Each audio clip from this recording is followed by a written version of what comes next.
Hey guys, my name's Christopher. I'm the Vice President of Sales and Marketing for Modern Trust, where you can set up your living trust, will, and other estate planning documents online in about 15 minutes. I'm here with our founder and president, Dan Hales. We're going to talk about pet trust today. A lot of you may have seen the Netflix special of Gunther out there and kind of wondering how a dog is able to get all kinds of money. So Dan, I wanted to just kind of get your thoughts about maybe Gunther's Millions and how that creates to be. But beyond Gunther's Millions, what kind of happens, or some of the trust that you can do with Modern Trust about, setting our pets and making sure they're protected and loved when in the event that something should happen. Oh, absolutely, Chris. I saw that special on Netflix, that series, and it was fascinating. And it reminded me of what a lot of our clients do on a bigger scale. But for many people who have children, it's pretty much a foregone conclusion that they're going to leave their estate to their kids in equal shares or unequal shares. But some folks have a very honored special member of the family that's fuzzy and furry, and it's a dog or a cat. And that dog or cat, or it could be a horse, it could be a parrot, could be a reptile, all kinds of different animals that we've done pet trust for. But pets are sometimes a very important part of the family. And they might get a share of the estate along with the children. Or what's really interesting is where a client doesn't have any kids, and in place of those children, they have an animal or a number of pets. They might have 4 or 5 dogs and cats. They might have a whole menagerie of animals, and that is their family. And these people love these pets because their pets are loyal, they're faithful, they don't sue them, they don't argue, Talk back, yeah. They don't talk back, and they are so happy to leave their millions or whatever they've got to these animals. So how do we do that? Well, when it comes to the law, a pet is basically an asset. It's tangible personal property. So it's not a person. You can actually own a pet, and you might call it a member of your family, but it's an asset. And so how do we leave this living asset to someone as another beneficiary? Well, basically, the pet can become like a life beneficiary, and they're entitled to support and maintenance and care. And the trust document has to specify a trustee or a caregiver that's going to be responsible for taking care of that animal, for feeding that pet, for taking them to the doctors. And so what you can do is designate who that pet will go to. And is it just the pet, or is that person going to get the pet and several $1,000s to buy pet food and take them to the veterinarian? Sometimes even we've done some very large estates where the pet not only goes to a certain person, but the mansion, the big house where the pets live, all of that stays in trust for the lifetime of those pets. Wow. And the trustee should maintain the house and make sure that they're well cared for and well fed. I had a case once where the house was reserved for the pets, and there was a trustee, and then there was an out-of-state trustee that was supposed to come in periodically, once a year, at random intervals, and kind of jump in on the scene unannounced and make sure that the pets were being taken care of, so they couldn't prepare for the meeting. So there was some oversight. Nice. But yeah, we all love our pets, and the way to leave a pet to someone is through a trust provision. So not a will, but through a trust, so it doesn't go through probate. So in the case of Gunther, there's like lineage of Gunther. Gunther had to go to nightclubs. I mean, Gunther was around supermodels, which, so Gunther was a very, very posh living situation.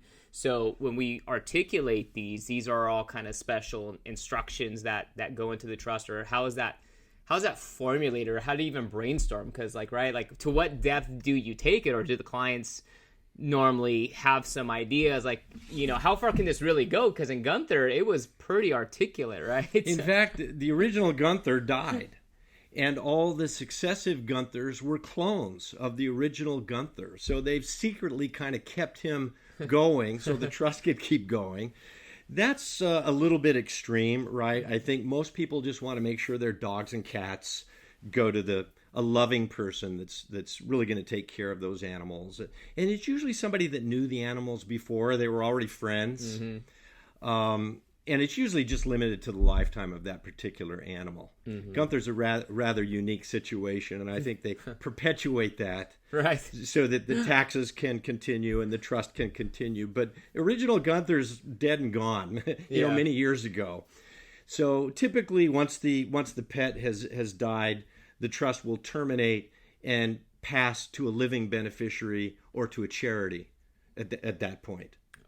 I was going to add another thing. If you're doing a pet provision for your animals in a trust, you also can put in a provision that says, keep my animal children together. Because this dog and this other dog, you could have a Doberman and a Yorkie, and they're best of friends. And if you separate them, they get depressed. Yeah. Right? So sometimes we say that the trustee has to keep the animals together. That way, it's a happy family. Yep. And basically, whatever you can think of, we can put into a trust to make it happen, to make sure those pets are well cared for. So I think for like Gunther, this is the extreme example, right? So Gunther's like a celebrity, not only from the movie, but obviously just living the lifestyle. But maybe, and when we talk about pets, and they also are part of a business, so maybe dog breeds are very expensive, or cat breeds that are very expensive, or racehorses. When we have that type of thing, how does that come into play for the living trust? Well, sometimes there's a corporation or a business entity behind that show horse or that racehorse, and so the whole corporation will be funded into the trust. And then there are very special provisions to make sure the trustee has to maintain proper insurance and care, and there are usually stables and other properties involved. There's a whole support system for those types of exotic animals or racehorses, in addition to the animal itself. So all those items have to be addressed in the document. So the corporation, so I guess from a corporation standpoint, let's just say, we got, Seabiscuit, from the racehorse, and there's a corporation around that. So then does the trust have kind of its own instructions outside of that corporation, or do we kind of merge them both, or what is that vehicle, or how do we kind of good question. So there is a hierarchy and an order. So we don't actually merge the corporation and the trust. The trust sits on top, and the corporation is funded in underneath or as part of the trust. So the trustee takes control and management of the corporation.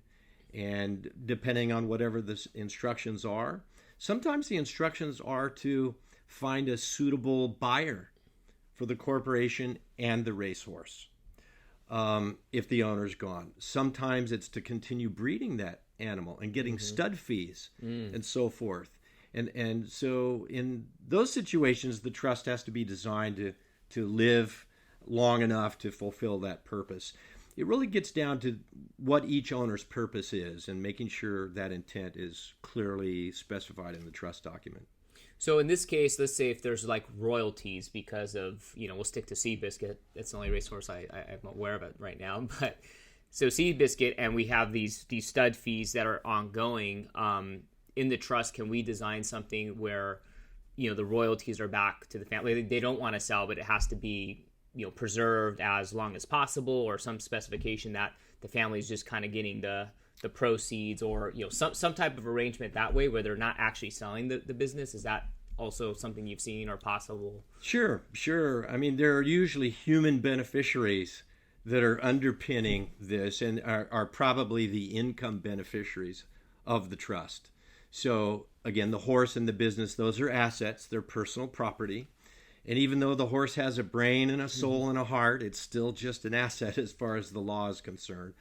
And any income that the royalties generate, or maybe it wins a race, and now there's money coming in as a result of the winnings. Those winnings, net of expenses and medical care and so forth, will go to the income beneficiaries on the trust. Those might be the client's children or grandchildren or something. So I guess when it comes to pets, if you have a pet you love, it's like a member of the family, you can kind of make sure that your legacy or your wishes for them are being carried through. And then also, if there's both a loved and a business aspect, there's ways in the trust that we can, kind of make instructions so everything's kind of taken care of. Is that kind of a fair assessment? I think so. I think the main thing is that when you have someone sitting in front of you as an attorney and they're trying to design the trust, and you say, who do you want to leave all your money to? And they look at you with a straight face and they say, my 3 dogs. I learned a long time ago, I can smile, but I can't laugh. Right. Because this is not funny. This is serious business, and they love those animals. It could be any kind of a creature or multiple creatures. These are important members of the family, and so every trust is different. We do something different for each one of these clients, and they all have their special requests to make these animals happy. But yeah, we treat them just like a member of the family, make sure they're well cared for, and then you have to have the successor beneficiaries after that, who ultimately will probably get whatever's left over.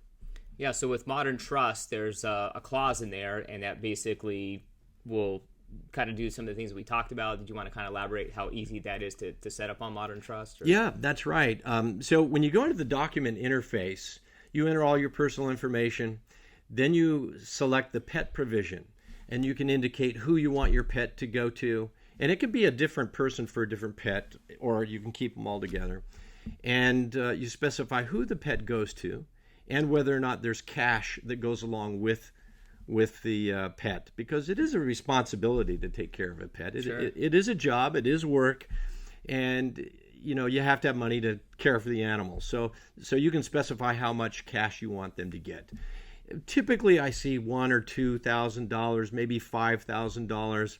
I've seen $25,000. I mean, $25,000 buys a lot of dog food, but it also buys the client peace of mind. Yep. So just going into Modern Trust, select the pet provision and describe what you want to pass with the pet and to whom the pet will go, and then just sign the document. So in an extreme example, I want to give $1 million, put this pet clause together. I want to put $1 million. Now, let's say the pet, my favorite pet passes away, unfortunately. And so does the distribution of that money go to the designated beneficiaries, or? Typically not. Okay. Typically, a pet provision is predicated on the assumption that the animal's surviving. So if the animal survives, then they get the animal and the cash. Okay. If you want the $1 million to go to your friend George, whether Fluffy is alive or not, then you need to make a separate cash bequest for that. Okay, got it. Yeah. Well, that concludes our topic for today about pet trust. But if you like, you can check this all out on moderntrust.com, or you can call us at any time and reach out to Dan. And if you need something more elaborate like Gunther's Millions, we're here to help you guys. Thank you so much for your time. Thanks, everybody.